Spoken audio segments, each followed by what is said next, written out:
ನಮಸ್ಕಾರ ಸ್ನೇಹಿತರೆ, ತಮ್ಮೆಲ್ಲರಿಗೂ ಸಮೃದ್ಧಿ ಎಜುಕೇಶನ್ಸ್ ಯೂಟ್ಯೂಬ್ ಚಾನಲ್ಗೆ ಆತ್ಮೀಯವಾದ ಸ್ವಾಗತ. ಸ್ನೇಹಿತರೆ, ಇಂದಿನ ತರಗತಿಯಲ್ಲಿ ಬಿಲ್ಕಿಸ್ ಬಾನು ಪ್ರಕರಣಕ್ಕೆ ಸಂಬಂಧಪಟ್ಟಂತೆ ಸಮಗ್ರವಾದ ಮಾಹಿತಿಯನ್ನು ವಿಶ್ಲೇಷಣೆ ಮಾಡೋಣ ಸ್ನೇಹಿತರೆ. ನೋಡಿ ಸ್ನೇಹಿತರೆ, ಇದೇ ಮೊದಲ ಬಾರಿಗೆ ಯಾರು ನಮ್ಮ ಕ್ಲಾಸ್ ನೋಡ್ತಾರೆ ದಯವಿಟ್ಟು ಸಬ್ಸ್ಕ್ರೈಬ್ ಮಾಡ್ಕೊಂಡು ಕ್ಲಾಸ್ ನೋಡಿ.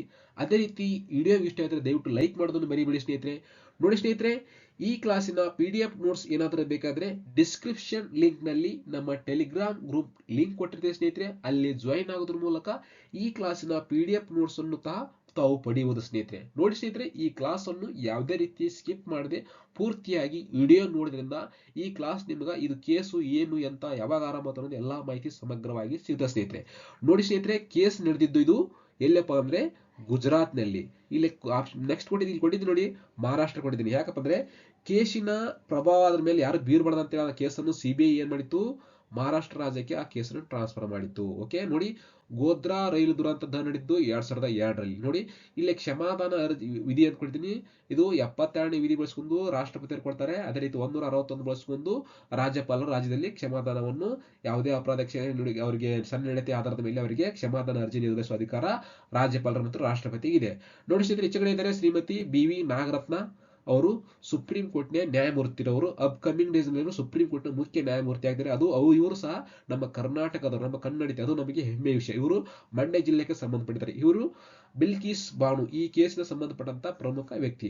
ನೋಡಿ ಸ್ನೇಹಿತರೆ, 2002ರಲ್ಲಿ ಗೋಧ್ರಾ ರೈಲು ದಹನ ಆದ ಸಂದರ್ಭದಲ್ಲಿ ಹಿಂದೂ ಮುಸ್ಲಿಂ ಘಟನೆ ಗುಜರಾತ್ನಲ್ಲಿ ಜಾಸ್ತಿ ಆಗ್ತದ. ಈ ಸಂದರ್ಭದಲ್ಲಿ ಹಿಂದೂ ಮತ್ತು ಮುಸ್ಲಿಂ ಸಮುದಾಯದ ಎರಡೂ ಸಮುದಾಯದ ಹೆಣ್ಣು ಮಕ್ಕಳ ಮೇಲೆ ಅತ್ಯಾಚಾರದ ಘಟನೆಗಳು ಜಾಸ್ತಿ ಆಗ್ತವ. ಅಂತ ಅತ್ಯಾಚಾರ ಘಟನೆಗೆ ಒಳಗಾದಂತ ಕುಟುಂಬವನ್ನು ಕಳೆದುಕೊಂಡಂತ ಮಹಿಳೆ ಯಾರಪ್ಪ ಅಂದ್ರೆ ಬಿಲ್ಕಿಸ್ ಬಾನು.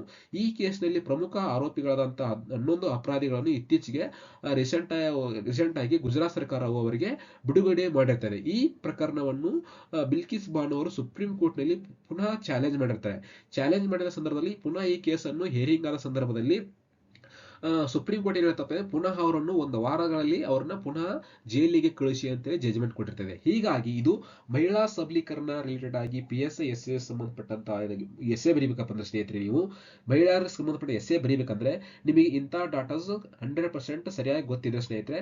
ಇಲ್ಲಿ ಬರುವಂತ ಡಾಟಾಗಳನ್ನ ಹಾಕಿ ನೀವು ಎಸ್ಸೆ ಬರೋದ್ರಿಂದ ನಿಮ್ಮ ಎಸ್ಸೆಗೆ ಒಳ್ಳೆ ಮಾರ್ಕ್ಸ್ ಬರೋ ಸಂಭವನೀಯತೆ 100% ಇದೆ ಸ್ನೇಹಿತರೆ. ಬನ್ನಿ ಸ್ನೇಹಿತರೆ, ಇಂದಿನ ಕ್ಲಾಸ್ ಏನಿದೆ ಅಂತ ಪೂರ್ತಿ ಡೀಟೇಲ್ ಆಗಿ ನೋಡೋಣ.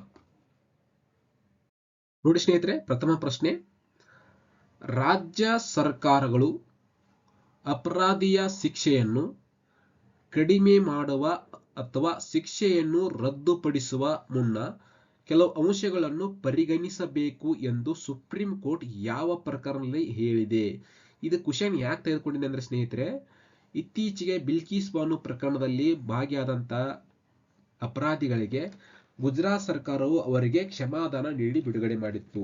ಅವರನ್ನು ಪುನಃ ಆ ವಿಷಯವನ್ನು ಸುಪ್ರೀಂ ಕೋರ್ಟ್ ನಲ್ಲಿ ಬಿಲ್ಕಿಸ್ ಬಾನು ಅವರು ಚಾಲೆಂಜ್ ಮಾಡಿದ ಸಂದರ್ಭದಲ್ಲಿ ಪುನಃ ಸುಪ್ರೀಂ ಕೋರ್ಟ್ ಅವರನ್ನು 1 ವಾರಗಳ ಕಾಲದಲ್ಲಿ ಅವರನ್ನು ಪುನಃ ಜೈಲಿಗೆ ಸೇರಿಸಬೇಕೆಂದು ಹೇಳಿದೆ. ಇಂಥ ಸಂದರ್ಭದಲ್ಲಿ ಈ ಕ್ವಶನ್ ತುಂಬಾ ಇಂಪಾರ್ಟೆಂಟ್ ಆಗ್ತದ. ನೋಡಿ, 1ನೇ ಆಪ್ಷನ್ ಇದೆ ಸ್ನೇಹಿತರೆ, ರಾಮಚಂದರ್ ವರ್ಸಸ್ ಹರಿಯಾಣ ಪ್ರಕರಣದಲ್ಲಿ 1981, SR ಬೊಮ್ಮಾಯಿ ಪ್ರಕರಣ 1994, ಮೇನಕಾ ಗಾಂಧಿ ಪ್ರಕರಣ 1978, Golaknath and state of Punjab ಪ್ರಕರಣ. ಸ್ನೇಹಿತರೆ, ಇದಕ್ಕೆ ಸರಿಯಾದ ಆನ್ಸರ್ ಬಂದು ರಾಮಚಂದ್ರ ವರ್ಸಸ್ ಹರಿಯಾಣ ಪ್ರಕರಣದಲ್ಲಿ 1981ರಲ್ಲಿ ಹೇಳಿದೆ. ಅಂದ್ರೆ ರಾಜ್ಯ ಸರ್ಕಾರಗಳು ಯಾವುದೇ ಅಪರಾಧಿಯ ಶಿಕ್ಷೆಯನ್ನು ಕಡಿಮೆ ಮಾಡುವ ಅಥವಾ ಶಿಕ್ಷೆಯನ್ನು ರದ್ದುಪಡಿಸುವ ಮುನ್ನ ಕೆಲವು ಅಂಶಗಳನ್ನು, ಅಂದ್ರೆ ಯಾವ ಪ್ರಕರಣದಲ್ಲಿ ಅವರು ಭಾಗವಹಿಸಿದ್ದಾರೆ, ಅವ್ರ ಹಿನ್ನೆಲೆಯನ್ನು, ಅವ್ರ ಸನ್ನಡತೆ ಇರಲಿ, ಅವ್ರ ಪ್ರಕರಣದ ಗಂಭೀರತೆ ಏನಿದೆ ಅಂತೇಳಿ ಒಂದು ಗೈಡ್ಲೈನ್ಸ್ ಅನ್ನು ಸುಪ್ರೀಂ ಕೋರ್ಟ್ 1981ರಲ್ಲಿ ರಾಮಚಂದ್ರ ವರ್ಸಸ್ ಹರಿಯಾಣ ಪ್ರಕರಣದಲ್ಲಿ ಕ್ಲಿಯರ್ ಆಗಿ ಹೇಳಿದೆ. ಆ ಗೈಡೆನ್ಸ್ ಅನ್ನು ಎಲ್ಲ ರಾಜ್ಯಗಳು ಪಾಲಿಸಬೇಕಂತೇಳಿ ಇದರಲ್ಲಿ ಕ್ವಶನ್ಗೆ ಸರಿಯಾಗಿ ತಿಳಿಸುತ್ತಾರೆ ಸ್ನೇಹಿತರೆ. ಅದೇ ರೀತಿ SR ಬೊಮ್ಮಾಯಿ ಪ್ರಕರಣ, ಇದು ಎದಕ್ಕೆ ಸಂಬಂಧಪಟ್ಟ ಸ್ನೇಹಿತರೆ, ಇದು ಏನಪ್ಪ ಅಂದ್ರೆ SR ಬೊಮ್ಮಾಯಿ ಅನ್ನೋದು ಬೊಮ್ಮಾಯಿನವರು 1988ರಿಂದ 1989ರವರೆಗೆ ಇವರು ಕರ್ನಾಟಕ CM ಆಗಿರ್ತಾರ. ಇವ್ರು ಏನಪ್ಪಾ ಅಂದ್ರೆ ಇವರು ಜನತಾದಳ ಸರ್ಕಾರದ ಮುಖ್ಯಮಂತ್ರಿ. ಇವರು ಜನತಾದಳ ಇವ್ರ ಮೇಲೆ 356ನೇ ವಿಧಿ ಬಳಸಿಕೊಂಡು ರಾಷ್ಟ್ರಪತಿ ಆಡಳಿತವನ್ನು ಹೇರಲಾಗ್ತದೆ. ಈ ವಿಷಯವನ್ನು ಅವರು ಸುಪ್ರೀಂ ಕೋರ್ಟ್ ನಲ್ಲಿ ಚಾಲೆಂಜ್ ಮಾಡಿದ ಸಂದರ್ಭದಲ್ಲಿ SR ಬೊಮ್ಮಾಯಿ ಅಂತೇಳಿ ಒಂದು ದೊಡ್ಡ ಚಾಪ್ಟರ್ ಆಗಿ ಭಾರತ ಸಂವಿಧಾನ ವಿಷಯದಲ್ಲಿ ಒಂದು SR ಬೊಮ್ಮಾಯಿ ಪ್ರಕರಣ ಅಂತೇಳಿ ದಾಖಲಾಗ್ತದ. ಓಕೆ, ಅದಕ್ಕೆ ಸಂಬಂಧಪಟ್ಟಂತೆ. ಅದೇ ರೀತಿ ಮೇನಕಾ ಗಾಂಧಿ ಪ್ರಕರಣ ಅಂತ ಇದೆ ಸ್ನೇಹಿತರೆ. ಇದು Maneka Gandhi versus union of India ಪ್ರಕರಣ 1978. ಸ್ನೇಹಿತರೆ, ಇದು ವೈಯಕ್ತಿಕ ಸ್ವಾತಂತ್ರ್ಯದ ಬಗ್ಗೆ ಸಂಬಂಧಪಟ್ಟಿದೆ. ಯಾಕಪ್ಪ ಅಂದ್ರೆ ಮೇನಕಾ ಗಾಂಧಿಗೆ ಸಂಬಂಧಪಟ್ಟಂತ ಪಾಸ್ಪೋರ್ಟ್ ಅನ್ನು ಅಧಿಕಾರಿಗಳು ಕಸಿದುಕೊಂಡು ಬಿಡ್ತಾರೆ ಏನೋ ಒಂದು ಕೇಸ್ ಮೇಲೆ. ಹೀಗ ಅದು ನನ್ನ ವೈಯಕ್ತಿಕ ಸ್ವಾತಂತ್ರ್ಯ ಉಲ್ಲಂಘನೆ ಆಗುತ್ತದೆ ಅಂತ ಅವರು ಸುಪ್ರೀಂ ಕೋರ್ಟಿಗೆ ಹೋಗಿರ್ತಾರೆ. ಅದು ಒಂದು ಜಜ್ಮೆಂಟ್ ಬರ್ತದ. ಓಕೆ, ಅದೇ ರೀತಿ Golaknath and state of Punjab ಪ್ರಕರಣ 1967. ಸ್ನೇಹಿತರೆ, ಇದು ಮೂಲಭೂತ ಹಕ್ಕುಗಳಿಗೆ ಸಂವಿಧಾನ ನೀಡಿದ ಮೂಲಭೂತ ಹಕ್ಕುಗಳಿಗೆ ಸಂಬಂಧಪಟ್ಟಂತ ಜಜ್ಮೆಂಟ್ ಆಗಿದೆ. ಇದು ಅಂದ್ರೆ ಸಂಸತ್ತು ಮೂಲಭೂತ ಸಂವಿಧಾನ ನಮಗೆ ಮೂಲಭೂತ ಹಕ್ಕುಗಳು ನೀಡಿದಿಲ್ಲ, ಆ ಮೂಲಭೂತ ಹಕ್ಕುಗಳಿಗೆ ಸಂಬಂಧಪಟ್ಟಂತ ಒಂದು judgment Golaknath state of Punjab. ಅದೇ ರೀತಿ ಸ್ನೇಹಿತರೆ, ಇನ್ನೂ ಹಲವಾರು ಜಜ್ಮೆಂಟ್ ಇದೆ. ಯಾವಪ್ಪ ಅಂದ್ರೆ ಕೇಶವಾನಂದ ಭಾರತಿ ಪ್ರಕರಣ, LIC ಅದು ಸಂಬಂಧಪಟ್ಟ ಕೆಲವು ಇಂಪಾರ್ಟೆಂಟ್ ಪ್ರಕರಣ ಇರ್ತಲ್ಲ, ಅವಳು ಇದೇ ಟೈಮಲ್ಲಿ ನೀವು ಸ್ವಲ್ಪ ಲಿಂಕ್ ಕೊಟ್ಬಿಟ್ರೆ ನಮಗೆ ತುಂಬಾ ರಿವಿಷನ್ ಮಾಡಿದಂಗೆ ಆಗುತ್ತೆ. ಓಕೆ, ಇದು ಪ್ರಜಾವಾಣಿ ಪೇಪರ್ ನಲ್ಲಿ ಬಂದದ್ದು ಅಷ್ಟೇ, ಇದು ಒಟ್ಟ ಮತ್ತೆ ಬೇರೆ ಪೇಪರ್ ಇಲ್ಲಿ ಕಲೆಕ್ಟ್ ಮಾಡಿಲ್ಲ ಇದನ್ನ. ಓಕೆ ನೋಡಿ, ಬಿಲ್ಕಿಸ್ ಆರ್ಟಿಕಲ್ ಇದೆ. ಬಿಲ್ಕಿಸ್ ಪ್ರಕರಣ ಗುಜರಾತ್ ಸರ್ಕಾರ ನೀಡಿದ ಕ್ಷಮಾದಾನ ರದ್ದು ಮಾಡಿದ ಸುಪ್ರೀಂ ಕೋರ್ಟ್. ಅಂದ್ರೆ ಇಲ್ಲಿ ಕ್ಷಮಾದಾನ ಅಂದ್ಕೊಂಡು ಏನೇನಪ್ಪ ನಮಗೆ 72 ಆರ್ಟಿಕಲ್ ಅಂದ್ರೆ ರಾಷ್ಟ್ರಪತಿ ಅವರು ಕ್ಷಮಾದಾನ ನೀಡುವಂತ ವಿಧಿ ಯಾವ ವಿಧಿ ಬಳಸ್ಕೊಂತಾರ ಅವರು 72ನೇ ವಿಧಿ. ಹಾಗಾದ್ರೆ ರಾಜ್ಯಪಾಲರು 161ನೇ ವಿಧಿ ಬಳಸಿಕೊಂಡು ರಾಜ್ಯಪಾಲರು ಕ್ಷಮಾದಾನವನ್ನು ನೀಡುವ ಅಧಿಕಾರವನ್ನು ರಾಜ್ಯದಲ್ಲಿ ರಾಜ್ಯಪಾಲರಿಗೆ ಹಾಗೂ ಕೇಂದ್ರದಲ್ಲಿ ರಾಷ್ಟ್ರಪತಿಯವರಿಗೆ ನೀಡಿದೆ. ಅಪರಾಧಿಗಳು ಮತ್ತೆ ಜೈಲಿಗೆ ಕಳಿಸಿ ಅಂತೇಳಿ ಸುಪ್ರೀಂ ಕೋರ್ಟ್ ರೀಸೆಂಟ್ ಆಗಿ ಜಜ್ಮೆಂಟ್ ನೀಡಿದೆ. ಹೀಗಾಗಿ ಇದಕ್ಕೆ ಸಂಬಂಧಪಟ್ಟಂತ ಮಾಹಿತಿ, ಸಮಗ್ರವಾದ ಮಾಹಿತಿಯನ್ನು ಈ ಕ್ಲಾಸ್ ನಲ್ಲಿ ತಿಳ್ಕೊಂಡ ಸ್ನೇಹಿತರೆ. ನೋಡಿ, ನೆಕ್ಸ್ಟ್ ಬಿಲ್ಕಿಸ್ ಬಾನು ಪ್ರಕರಣದ ಹಿನ್ನೆಲೆ. ಏನಿದು ಪ್ರಕರಣ ಅನ್ನೋದು ಸ್ವಲ್ಪ ಹಿನ್ನೆಲೆ ನೋಡೋಣ. ಯಾಕೆಂದ್ರೆ ಹಿನ್ನೆಲೆ ತಿಳ್ಕೊಳ್ಳೋಂತ ನಮ್ಗೆ ಅದು ಕೇಸ್ ಏನಂತ ಗೊತ್ತಾಗಲ್ಲ. ನೋಡಿ, ಫೆಬ್ರವರಿ 27, 2002 ಬಾಬ್ರಿ ಮಸೀದಿ ಧ್ವಂಸವಾಗಿ 9 ವರ್ಷ ಕಳೆದಿತ್ತು. ಅಂದ್ರೆ ಫೆಬ್ರವರಿ 7, 2002 ಅಂದ್ರೆ 1900 ಅಂದ್ರೆ ಇದು ಬಾಬ್ರಿ ಮಸೀದಿ ಧ್ವಂಸವಾಗಿ 2002ಕ್ಕೆ 9 ವರ್ಷ ಕಂಪ್ಲೀಟ್ ಆಗಿತ್ತು. ಕರಸೇವಕರು ಹಾಗೂ ವಿಶ್ವ ಹಿಂದೂ ಪರಿಷತ್ತಿನ ಸೂಚನೆಯ ಮೇರೆಗೆ ಅಯೋಧ್ಯೆಯಲ್ಲಿ ಪೂರ್ಣಾಹುತಿ ಮಹಾಯಾಗವ ಕಾರ್ಯಕ್ರಮದಲ್ಲಿ ಭಾಗಿಯಾಗಲು ಅವರ ಸೂಚನೆ ಬಂದಿತ್ತವರಿಗೆ, ಅಲ್ಲಿಗೆ ಭಾಗಿಯಾಗಿದ್ರು ಅವರು. ಭಾಗಿಯಾಗಿ ಗುಜರಾತ್ನ ಅಹಮದಾಬಾದ್ಗೆ ವಾಪಸ್ ಬರುತ್ತಿದ್ದರು. ಅಲ್ಲಿಗೆ ಹೋಗಿ ಕೆಟ್ಟವರು ಆ ಕಾರ್ಯಕ್ರಮದಲ್ಲಿ ಹೋಗಿ ವಾಪಸ್ ಅಹಮದಾಬಾದ್ಗೆ ಬರುತ್ತಿದ್ದರು. ಈ ವೇಳೆ ಕರಸೇವಕರು ಸೇರಿ 1700 ಜನ ಇದ್ದ ಸಬರಮತಿ ರೈಲಿಗೆ ಸುಮಾರು 2000 ಸಂಖ್ಯೆ ಇದ್ದ ದುಷ್ಟರ ಗುಂಪೊಂದು ಗುಜರಾತಿನ ಗೋಧ್ರಾ ರೈಲ್ವಿನ ಪ್ಲಾಟ್ಫಾರ್ಮ್ ಬಳಿ ರೈಲಿಗೆ ಬೆಂಕಿ ಹಚ್ಚಿದರು. ಇದರ ಪರಿಣಾಮವಾಗಿ 59 ಕರಸೇವಕರು ಪ್ರಾಣ ಕಳೆದುಕೊಂಡರು. ಇದೇ ಕಾರಣದಿಂದಾಗಿ ಗುಜರಾತಿನಲ್ಲಿ ಹಿಂದೂ ಮುಸ್ಲಿಂ ಸಮುದಾಯಕ್ಕೆ ಸೇರಿದ 100ಕ್ಕೂ ಹೆಚ್ಚು ಹೆಣ್ಣು ಮಕ್ಕಳ ಮೇಲೆ ಅತ್ಯಾಚಾರಕ್ಕೆ ಒಳಗಾದರು. ಅದರಲ್ಲಿ ಬಿಲ್ಕಿಸ್ ಬಾನು ಕುಟುಂಬ ಒಂದು. ಇದು ಸ್ವಲ್ಪ ಹಿನ್ನೆಲೆ ಗೊತ್ತಿದೆ ಸ್ನೇಹಿತರೆ. ನಮ್ದು ಏನ್ ವಿಷಯ ಅನ್ನೋದು, ಯಾಕಾಯ್ತು, ಏನಾಯ್ತು ಅನ್ನೋದು ಸ್ವಲ್ಪ ಗೊತ್ತಿದ್ರೆ ಆ ವಿಷಯ ನಮಗೆ ಅರ್ಥ ಆಗುತ್ತಾ, ಏನಪ್ಪ ನೆನಪಿಟ್ಕೊಳ್ಳೋಕ್ಕೂ ಈಜಿ ಆಗುತ್ತೆ. 2002ರಿಂದ ಲಿಂಕ್ ಕೊಟ್ಟು 2024ಕ್ಕೆ ಎಂಡ್ ಮಾಡಿದ್ರೆ ನಮಗೆ ಅದು ಅಂದ್ರೆ ಅಲ್ಲಿದ್ದ ನಡೆದು ಇಲ್ಲಿ ಪ್ರೆಸೆಂಟ್ ಕರೆಂಟ್ ಅಫೇರ್ಸ್ ತಂದು ಲಿಂಕ್ ಕೊಟ್ರೆ ಅದು ನಮ್ಗೆ ವ್ಯಾಲಿಡ್ ಆಗುತ್ತೆ. ಓಕೆ, ನೆಕ್ಸ್ಟ್ ನೋಡಿ, ಪ್ರಮುಖ ಘಟನಾವಳಿಗಳು. Back ground ನೋಡ್ಬಿಡೋಣ. ಅದೇ ರೀತಿ 2002 ಮಾರ್ಚ್ 3ರಂದು ಗುಜರಾತ್ ಅಹಮದಾಬಾದಿನ ರದಿಕ್ಪುರ್ ಗ್ರಾಮದಲ್ಲಿ 21 ವರ್ಷದ ವಯಸ್ಸಿನ ಬಿಲ್ಕಿಸ್ ಬಾನು ಮೇಲೆ ಸಾಮೂಹಿಕ ಅತ್ಯಾಚಾರ, ಅವರ ಕುಟುಂಬದ 7 ಮಂದಿಯ ಹತ್ಯೆ. ಓಕೆ, ಇದು. ಅದೇ ರೀತಿ 2003 ಡಿಸೆಂಬರ್ನಲ್ಲಿ ಬಿಲ್ಕಿಸ್ ಬಾನು ಪ್ರಕರಣದ ತನಿಖೆ ನಡೆಸಲು CBI ಸುಪ್ರೀಂ ಕೋರ್ಟ್ಗೆ ನಿರ್ದೇಶನ ನೀಡಿತು. ಅಂದ್ರೆ ಇಲ್ಲಿ ನಮಗೆ ಆರ್ಟಿಕಲ್ ಕ್ಷಮಾದಾನ ಅರ್ಜಿ ಒಂದು ನ್ಯೂಸ್ ಆಗುತ್ತೆ. ಹಾಗಾದ್ರೆ 72ನೇದೊಂದು 161, ಅದೇ ರೀತಿ CBI ತಿಳ್ಕೊಬೇಕು, CBI ಒಳ್ಳೆ ಸುಪ್ರೀಂ ಕೋರ್ಟ್, ಇಷ್ಟು ನ್ಯೂಸ್ ಎಲ್ಲ ನಾವು ತಿಳ್ಕೊಬೇಕಾಗ್ತದ. ಓಕೆ ನೋಡಿ, 2008 ಜನವರಿ 21 ಅತ್ಯಾಚಾರ ಮತ್ತು ಹತ್ಯೆ ಪ್ರಕರಣದಲ್ಲಿ 11 ಮಂದಿ ಅಪರಾಧ ಸಾಬೀತುಪಡಿಸಿ ಅಪರಾಧಿಗಳಿಗೆ ಜೀವಾವಧಿ ಶಿಕ್ಷೆ ವಿಧಿಸಿದ ವಿಶೇಷ ನ್ಯಾಯಾಲಯ. ಅವರು ಅಪರಾಧದಲ್ಲಿ ಭಾಗವಹಿಸಿದ್ದಾರೆ ಅಂತೇಳಿ 11 ಅಪರಾಧಿಗಳಿಗೆ ಜೀವಾವಧಿ ಶಿಕ್ಷೆಯನ್ನು ವಿಶೇಷ ನ್ಯಾಯಾಲಯ ವಿಧಿಸಿತು. 2017 ಮೇದಂದು ಅಪರಾಧಿಗಳು ಜೀವಾವಧಿ ಶಿಕ್ಷೆ ಎತ್ತಿಡಿದ ಬಾಂಬೆ ಹೈಕೋರ್ಟ್. ಅವರು ಚಾಲೆಂಜ್ ಮಾಡಿದ್ರು, ಬಾಂಬೆ ಹೈಕೋರ್ಟ್ ಎತ್ತಿಡಿತು. 2022 ಮೇ 13 ಅವಧಿಗೂ ಮುನ್ನ ಬಿಡುಗಡೆಗೊಳಿಸಬೇಕೆಂದು ಕೋರಿ ಅಪರಾಧಿಗಳಲ್ಲಿ ಒಬ್ಬರು ಸಲ್ಲಿಸಿದ ಅರ್ಜಿಯನ್ನು 1992 ಗುಜರಾತ್ ಕ್ಷಮಾಪಣಾ ನೀತಿ ಅಡಿಯಲ್ಲಿ ಪರಿಗಣಿಸಲು ಗುಜರಾತ್ ಸರ್ಕಾರಕ್ಕೆ ಸುಪ್ರೀಂ ಕೋರ್ಟ್ ನಿರ್ದೇಶನ ನೀಡಿತು. ಅಂದ್ರೆ ಅವರು 14 ವರ್ಷಗಳನ್ನು ನಾವು ಜೈಲು ಶಿಕ್ಷೆ ಪೂರ್ಣಗೊಳಿಸಿದ್ವಿ, ಹೀಗಾಗಿ ನಮಗೆ ಕ್ಷಮಾದಾನ ನೀಡಿರಿ ಅಂತೇಳಿ ಸುಪ್ರೀಂ ಕೋರ್ಟ್ಗೆ ಅರ್ಜಿ ಸಲ್ಲಿಸಿದರು. ಈ ಸಂದರ್ಭದಲ್ಲಿ ಸುಪ್ರೀಂ ಕೋರ್ಟ್ ಏನ್ ಗೈಡೆನ್ಸ್ ಹೇಳುತ್ತಪ್ಪ ಅಂದ್ರೆ 1992ರಲ್ಲಿ ಗುಜರಾತ್ ಸರ್ಕಾರದಲ್ಲಿ ಕ್ಷಮಾಪಣಾ ನೀತಿ ಇದೆ. ಆ ನೀತಿ ಅಡಿಯಲ್ಲಿ ಅವರು ಬಂದ್ರೆ ಅವರನ್ನು ಬಿಡುಗಡೆ ಮಾಡಿ ಅಂತೇಳಿ ಸುಪ್ರೀಂ ಕೋರ್ಟ್ ನಿರ್ದೇಶನ ನೀಡುತ್ತದೆ. ಓಕೆ, ಇದು ವಿಷಯ. ನೆಕ್ಸ್ಟ್ 2022 ಆಗಸ್ಟ್ 15 ಗುಜರಾತ್ ಸರ್ಕಾರದ ಕ್ಷಮಾಪಣಾ ನೀತಿ ಅಡಿ 11 ದೋಷಿಗಳನ್ನು ಬಿಡುಗಡೆ ಮಾಡಲಾಯಿತು. ಇದು ಗೋಧ್ರಾ ಉಪಹಾರ ಕಾರಾಗೃಹದಿಂದ ಬಿಡುಗಡೆ ಮಾಡಲಾಯಿತು. ಅಂದ್ರೆ ಸುಪ್ರೀಂ ಕೋರ್ಟ್ ಗೈಡೆನ್ಸ್ ಕೊಡ್ತಾ ಆ ಗೈಡೆನ್ಸ್ ಬಳಸಿಕೊಂಡು ಬಿಡುಗಡೆ ಮಾಡಿದೆ ಅಂತೇಳಿ ಗುಜರಾತ್ ಸರ್ಕಾರ ಹೇಳ್ಬಿಡ್ತು. ನೋಡಿ, 2022 ನವೆಂಬರ್ 31 ಗುಜರಾತ್ ಸರ್ಕಾರದ ನಿರ್ಧಾರವನ್ನು ಸುಪ್ರೀಂ ಕೋರ್ಟ್ ನಲ್ಲಿ ಪ್ರಶ್ನಿಸಿದ ಬಿಲ್ಕಿಸ್ ಬಾನು ಮತ್ತು ಕೇಸ್ ಇಲ್ಲಿಂದ ಪುನಃ ಆರಂಭವಾಯಿತು. ಅವರು ಪುನಃ ಅಲ್ಲ ಪ್ರಶ್ನೆ, ನಮ್ಗೆ ಅನ್ಯಾಯ ಆಗ್ತದೆ, ಅವ್ರ ನಮ್ಮ ಕುಟುಂಬಕ್ಕೆ ಅನ್ಯಾಯ ಆಗಿದೆ, ಅವ್ರನ್ನ ಪುನಃ ನೀವು ಬಿಟ್ಟರೆ ಅಂದ್ರೆ ನಮಗೆ ಬದುಕು ಆಸಕ್ತಿಯನ್ನು ಕಳೆದುಕೊಂಡಿದ್ದೀನಿ ನಾನು, ಅವ್ರಿಗೆ ಶಿಕ್ಷೆ ಆಗ್ಲೇಬೇಕಂತೇಳಿ ಬಿಲ್ಕಿಸ್ ಬಾನು ಅವರು ಪುನಃ ಸುಪ್ರೀಂ ಕೋರ್ಟ್ ನಲ್ಲಿ ಚಾಲೆಂಜ್ ಮಾಡಿದರು. ನೋಡಿ, ನೆಕ್ಸ್ಟ್ 2023 ಆಗಸ್ಟ್ 7ರಂದು ಅವಧಿ ಪೂರ್ವ ಬಿಡುಗಡೆ ಮಾಡಿದ ಗುಜರಾತ್ ಸರ್ಕಾರದ ನಿರ್ಧಾರ ಪ್ರಶ್ನೆ ಸಲ್ಲಿಕೆಯಾದ ಅರ್ಜಿಗಳು ಅಂತಿಮ ವಿಚಾರಣೆ ಆರಂಭಿಸಿದ ಸುಪ್ರೀಂ ಕೋರ್ಟ್. ನೋಡಿ, ಇಷ್ಟು ಮಾಹಿತಿ ಇರೋದು. ಬಿಲ್ಕಿಸ್ ಬಾನು ಪ್ರಕರಣದಲ್ಲಿ ಶಿಕ್ಷೆ ರದ್ದು ಮಾಡುವ ಪ್ರಕ್ರಿಯೆ ಯಾವ ರೀತಿ ಪ್ರಕ್ರಿಯೆ ಮಾಡಿದ್ದಾರೆ, ಅದನ್ನು ಅಂತ ಅಪರಾಧದಲ್ಲಿ ಭಾಗವಹಿಸಿದ್ರು ಅವರನ್ನು ಯಾವ ರೀತಿ ಬಿಡುಗಡೆಗೊಳಿಸಿದ್ರು ಅನ್ನೋದು ಸ್ವಲ್ಪ ನೋಡೋಣ. ಬಿಲ್ಕಿಸ್ ಬಾನು ಅತ್ಯಾಚಾರ ಪ್ರಕರಣದಲ್ಲಿ ಶಿಕ್ಷೆಯ ಅವಧಿಗೆ ಮುನ್ನ ಅಪರಾಧಿಗಳನ್ನು ಬಿಡುಗಡೆ ಮಾಡಿದ್ದ ಗುಜರಾತ್ ಸರ್ಕಾರದ ಕ್ರಮ ಕಾನೂನು ಬಾಹಿರ ಎಂದು ಸುಪ್ರೀಂ ಕೋರ್ಟ್ ತೀರ್ಪು ನೀಡಿದೆ. ಈ ಪ್ರಕರಣದಲ್ಲಿ ಅಂತ ಅಧಿಕಾರ ಗುಜರಾತ್ ಸರ್ಕಾರಕ್ಕೆ ಇಲ್ಲ ಎಂದು ನ್ಯಾಯಾಲಯ ಹೇಳಿದೆ. ಅಂತ ಅಧಿಕಾರ ಯಾವ ಸರ್ಕಾರಕ್ಕೆ ಇರುತ್ತದೆ ಮತ್ತು ಯಾವ ಸಂದರ್ಭದಲ್ಲಿ ಇಂತಹ ಅಧಿಕಾರ ರಾಜ್ಯ ಸರ್ಕಾರಕ್ಕೆ ಬರುತ್ತದೆ ಎಂಬುದನ್ನು ನಾವು ಪೂರ್ತಿಯಾಗಿ ತಿಳಿದುಕೊಂಡು, ಕಾನೂನು ಹೇಳುವುದೇನು? ಅಪರಾಧ ನಿಗದಿಯಾಗಿ ಶಿಕ್ಷೆಗೆ ಗುರಿಯಾದ ಯಾವುದೇ ಅಪರಾಧಿಯ ಶಿಕ್ಷೆ ಪ್ರಮಾಣವನ್ನು ಕಡಿತ ಮಾಡುವ ಅಥವಾ ರದ್ದುಗೊಳಿಸುವ ಅಧಿಕಾರವನ್ನು ಅಪರಾಧ ದಂಡ ಪ್ರಕ್ರಿಯೆ ಸಂಹಿತೆ CRPC 1973 ಕ್ರಿಮಿನಲ್ ಪ್ರೊಸೀಜರ್ ಕೋಡ್ ಇದನ್ನು ಇತ್ತೀಚೆಗೆ ಇದಕ್ಕೆ ಕೇಂದ್ರ ಸರ್ಕಾರ ತಿದ್ದುಪಡಿ ತಿಳಿಸಿದ್ರೆ ಅವಕ್ಕೆ ಭಾರತ ನ್ಯಾಯ ಸಂಹಿತೆ ಭಾರತ ದಂಡ ಸಂಹಿತೆ ಬದಲಾವಣೆ ಮಾಡಿದರೆ ಸ್ವಲ್ಪ ಅವನ್ನ ಅಪ್ಡೇಟ್ ಮಾಡ್ಕೊಳ್ಳಿ. ಸರ್ಕಾರಗಳಿಗೆ ನೀಡಿದೆ, ಆದರೆ ಈ ಅಧಿಕಾರವನ್ನು ಹೇಗೆ ಬಳಸಬೇಕು ಎಂಬುದನ್ನು ಸಂಹಿತೆಯ ವಿವಿಧ ಸೆಕ್ಷನ್ಗಳಲ್ಲಿ ವಿವರಿಸಲಾಗಿದೆ. ಅಂದ್ರೆ ಅಪರಾಧಿಯ ನಿಗದಿಯಾಗಿ ಶಿಕ್ಷೆಗೆ ಗುರಿಯಾದ ಯಾವುದೇ ಅಪರಾಧಿಯು ಶಿಕ್ಷೆಯ ಪ್ರಮಾಣವನ್ನು ಕಡಿತ ಮಾಡುವ ಅಥವಾ ರದ್ದುಗೊಳಿಸುವ ಅಧಿಕಾರವನ್ನು ಅಪರಾಧ ದಂಡ ಸಂಹಿತೆ CRPC ಕ್ರಿಮಿನಲ್ ಪ್ರೊಸೀಜರ್ ಕೋಡ್ ಅಲ್ಲಿ ನೀಡಲಾಗಿದೆ. ಆದರೆ ಆ ಅಧಿಕಾರವನ್ನು ಹೇಗೆ ಬಳಸಬೇಕು ಎಂಬುದನ್ನು ವಿವಿಧ ಸೆಕ್ಷನ್ಗಳಲ್ಲಿ ವಿವಿಧ ಸಂಹಿತೆಯಲ್ಲಿ ವಿವರಿಸಲಾಗಿದೆ. ಆ ಯಾವ ಸಂಹಿತೆ ಅನ್ನೋದನ್ನು ನೋಡೋಣ. ಶಿಕ್ಷೆ ಕಡಿಮೆ ಮಾಡುವ ರದ್ದು ಮಾಡುವ ಅಧಿಕಾರ ನೋಡಿ, ಸೆಕ್ಷನ್ 432(1) ಶಿಕ್ಷೆಗೊಳಗಾದ ಮತ್ತು ಶಿಕ್ಷೆ ಅನುಭವಿಸುತ್ತಿರುವ ಯಾವುದೇ ವ್ಯಕ್ತಿ ಶಿಕ್ಷೆಯನ್ನು ಕಡಿಮೆ ಮಾಡುವ ಅಥವಾ ರದ್ದುಪಡಿಸುವ ಅಧಿಕಾರ ಸೂಕ್ತ ಸರ್ಕಾರಕ್ಕೆ ಇದೆ. ಓಕೆ, ಷರತ್ತುಗಳ ಆಧಾರದಲ್ಲಿ ಅಥವಾ ಯಾವುದೇ ಷರತ್ತು ಇಲ್ಲದೆ ಶಿಕ್ಷೆಯನ್ನು ಕಡಿಮೆ ಮಾಡುವ ಅಥವಾ ರದ್ದುಪಡಿಸುವ ಕ್ರಮವನ್ನು ಸರ್ಕಾರ ತೆಗೆದುಕೊಳ್ಳಬಹುದು ಎಂದು ಇದೆಷ್ಟು CRPC ಸೆಕ್ಷನ್ 432(1) ಕ್ಲಾಸ್ 1 ಇದು ಈ ರೀತಿ ಇದೆ.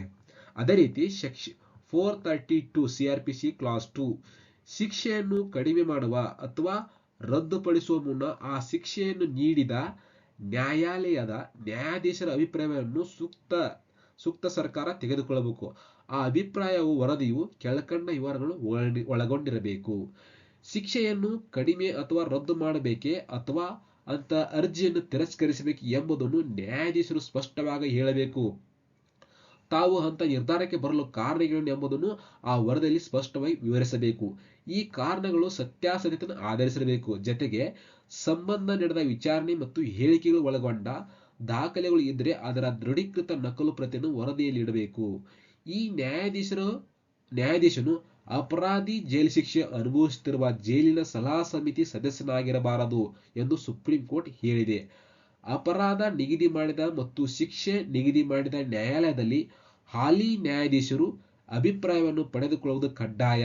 ಈ ಸೆಕ್ಷನ್ ನಲ್ಲಿ ಮೈ ಎಂಬುದನ್ನೋದು ಶಾಲ್ ಎಂದು ಓದಿಕೊಳ್ಳಬೇಕು. ಅಂದ್ರೆ ಸುಪ್ರೀಂ ಕೋರ್ಟ್ ಹೇಳಿದೆ ಯಾವ ರೀತಿ ಸೆಕ್ಷನ್ ಅಲ್ಲಿ ಹಾಕಿ ಅವರನ್ನು ಬಿಡುಗಡೆಗೊಳಿಸಬಹುದು, ಯಾರ ಸಲಹೆ ಪಡಬೇಕೆಂಬುದನ್ನು ಕ್ಲೀನ್ ಆಗಿ CRPC ಸೆಕ್ಷನ್ ಅಲ್ಲಿ ಹೇಳಲಾಗಿದೆ. ಓಕೆ,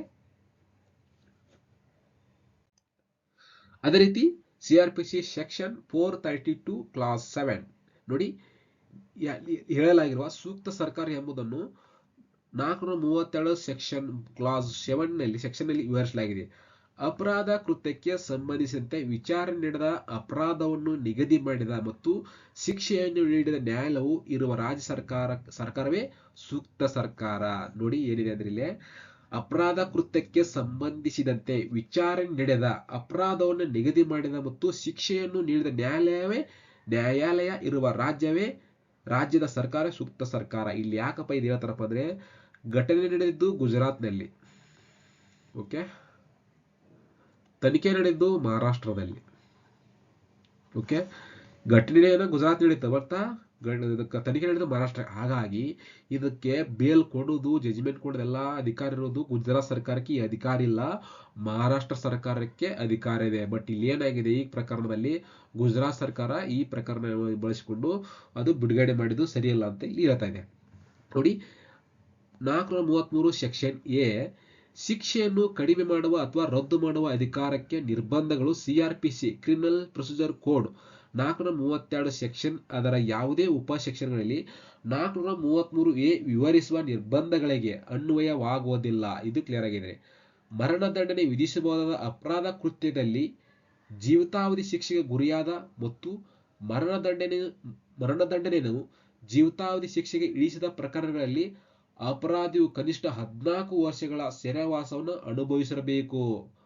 14 ವರ್ಷಗಳ ಸೆರೆವಾಸ ಅನುಭವಿಸದೇ ಇದ್ದರೆ ಶಿಕ್ಷೆ ಕಡಿಮೆ ಮಾಡುವಂತೆ ಅಥವಾ ಶಿಕ್ಷೆ ಅವಧಿ ಮುನ್ನ ಬಿಡುಗಡೆ ಮಾಡುವಂತೆ ಅರ್ಜಿ ಸಲ್ಲಿಸುವಂತಿಲ್ಲ. ಇದು ಕ್ಲಿಯರ್ ಆಗಿ ಇಷ್ಟು ಮೆನ್ಷನ್ ಮಾಡಿದ್ರೆ, ಇಷ್ಟು ಮಾಹಿತಿ ಸಾಕು ಸ್ನೇಹಿತರೆ. ಓಕೆ, 14 ವರ್ಷಗಳಲ್ಲಿ ಅಂದರೆ ಗಂಭೀರ ಪ್ರಕರಣದಲ್ಲಿ ಭಾಗಿಯಾಗಿದ್ದರೆ, 14 ವರ್ಷಗಳ ಸೆರೆವಾಸವನ್ನು ಅನುಭವಿಸದೇ ಇದ್ದರೆ ಶಿಕ್ಷೆ ಕಡಿಮೆ ಮಾಡುವಂತೆ ಅಥವಾ ಶಿಕ್ಷೆಯ ಅವಧಿ ಮುನ್ನ ಬಿಡುಗಡೆ ಮಾಡುವಂತೆ ಎಂದು ಕೇಳಿ ಅರ್ಜಿ ಸಲ್ಲಿಸುವ ಅಧಿಕಾರನ ಅಪರಾಧಿಗಿಲ್ಲ ಅಂತ ಇಷ್ಟು ಕ್ಲಿಯರ್ ಆಗಿ ಈ ಸಿಆರ್ಪಿ ಸೆಕ್ಷನ್ ಹೇಳಿದ್ದಾರೆ ಸ್ನೇಹಿತರೆ. ಓಕೆ, ಡೈರೆಕ್ಟ್ ಗುಜರಾತ್ ಸರ್ಕಾರ ಮಾಡಿದ್ದೇನು ಸುಪ್ರೀಂ ವಿವರ ಅಂದ್ರೆ ಗುಜರಾತ್ ಸರ್ಕಾರ ಹೆಂಗ್ ಮಾಡ್ತಿರೋ ಕೇಸ್ ಅಂತ ಇದಾಗಿದೆ. ನೋಡಿ, ಈ ಪ್ರಕರಣದಲ್ಲಿ ವಿಚಾರಣೆ, ಅಪರಾಧ ನಿಗದಿ, ಶಿಕ್ಷೆ ನಿಗದಿ ಮಾಡಿದ್ದು ಮುಂಬೈ ಸಿಬಿಐನ ವಿಶೇಷ ನ್ಯಾಯಾಲಯ. ಇದು ಕ್ಲಿಯರ್ ಆಗಿ ತಿಳ್ಕೋಬೇಕು.